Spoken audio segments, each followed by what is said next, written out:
Assalamualaikum. Hai teman-teman, perkenalkan nama saya Kezia Laura Herlina dari SD YPPSD 1 Kalimantan Timur. Kezia akan membawakan sebuah cerita yang berjudul Kisah Nyapu dan Moret yang Cerdas.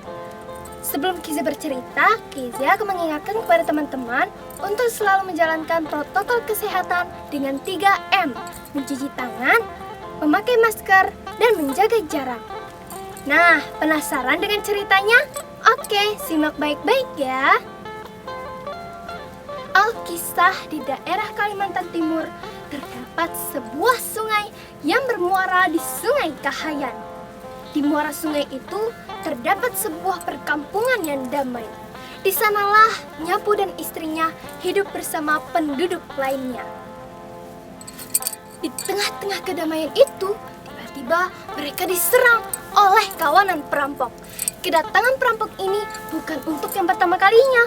Mereka pernah datang sebelumnya menggunakan jukung atau kapal. Kali ini mereka memporak-porandakan seluruh isi kampung. Melihat keadaan kampung yang hancur, Nyapu mengajak seluruh penduduk kampung untuk segera meninggalkan kampung tersebut.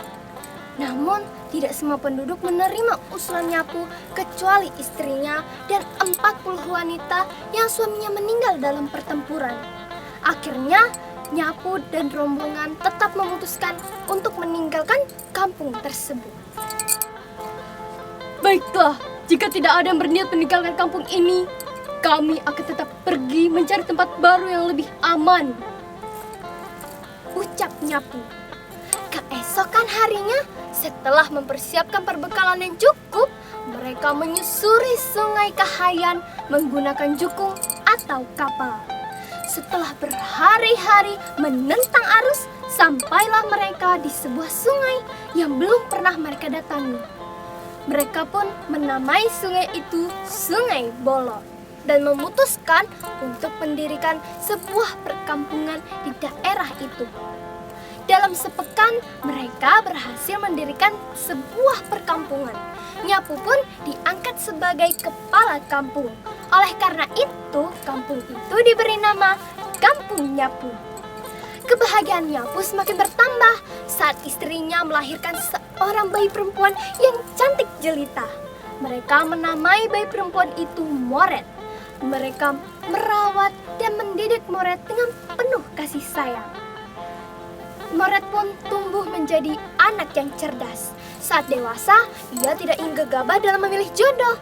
Ia ingin mendapatkan suami yang dapat mendatangkan kemakmuran, ketentraman, dan kedamaian bagi seluruh penduduk kampung Nyapu.